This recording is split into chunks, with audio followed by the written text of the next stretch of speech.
Hello, it's DL, and I have your first breath practice here at the second gate. So we're going to do something called breaking out, which is a practice that I learned as a result of singing and working with voice teachers throughout the years. So I find this practice really, really beneficial for all sorts of reasons. For one, it builds our awareness of how we're breathing. For another, it makes us more aware of how the breath impacts the entire body and not just the lungs. And the third thing that it can do is help us realize the amount of tension that we're holding in the body that restricts and constricts the breath.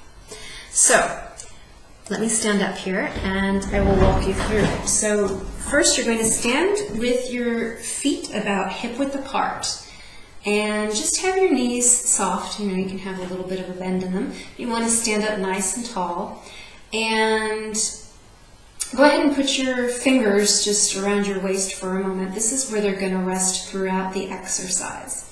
So as you breathe, you're going to imagine that you're rolled very tightly up in a corset. This device, however, is going to compress you from the shoulders all the way down to below your waist into the hip area. So this whole section is corseted off. You could even relate it more to a straitjacket, but your arms will not be involved in that. So it's just a very tight sensation, a bound sensation in this whole trunk area. So again, hands on the waist. The thumbs are in the back, okay? And feel the tension, the weight, and the discomfort of that corset as you breathe in. And I want you to imagine this corset is there, pushing on everything. So it becomes very, very difficult to breathe. And notice the extent of the constriction and its impact on your breathing. Okay, now in one swift inhalation after another, okay, I want you to use the breath to begin to loosen up the threads of the corset.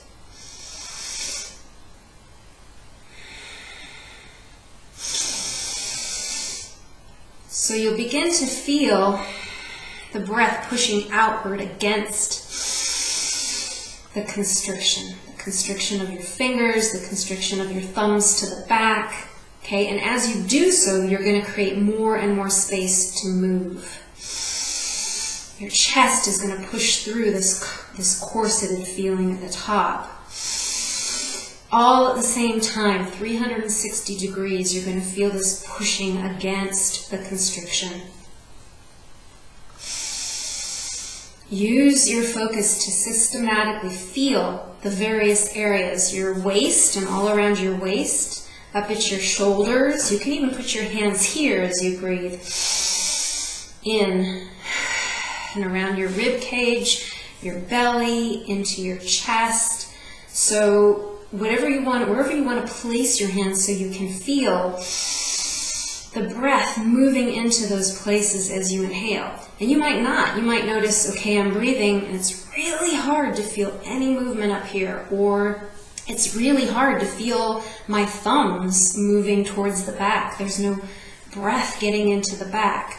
So just continue to play with this. Of course, if you get tired, just rest at any point in the practice, and allow, most importantly, allow the relief of the full filled breath to expand easily through the remnants of the corset as they just drop away in tatters at your feet. Imagine and feel the expansion all the way down to your toes, and let that corset go. So you're basically freeing yourself, and I'm going to sit down here. You're basically working to free yourself from all the tension that inhibits the breath, and explore into parts of the body where we wouldn't normally think of, where we wouldn't normally think we could breathe, because the the lungs, obviously in the center of the body. We don't have lungs in our hands or our toes, but we can breathe into these areas all the same. And that's one of the things that this exercise teaches you. It's not that we're breathing with our hands or into our hands. It's that the breath and the movement as a result of the breath is flowing through the body and affecting all our cells and tissues. So once you're done practicing that several times and you're starting to feel that sensation of breaking through, then you can rest, take a break, do something else, just totally forget about it, come back to it at another time and practice again, and just do this a few times over the period of a week or two, and until you feel like, wow, you know, I'm starting to really feel like I'm opening up in places where I was really tight, or I'm starting to get new sensations. These are the things that you're after.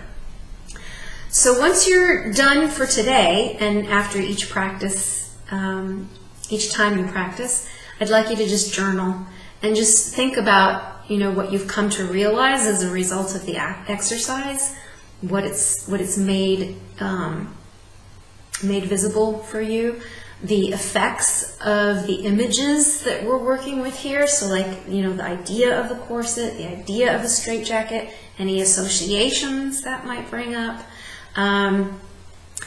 Notice also, and I have the question here on my screen, I just need to pull my cursor down. So also think of situations in your life in which you might don a corset or a straitjacket and not breathe fully. You know, we all have interactions, particular people that make it difficult, situations that we're in where we forget to breathe, or we just hold the breath, or we breathe too fast, or too shallowly. All of these things, just begin to watch for them. Okay, so I will be back with another breath practice soon. Enjoy working with this one.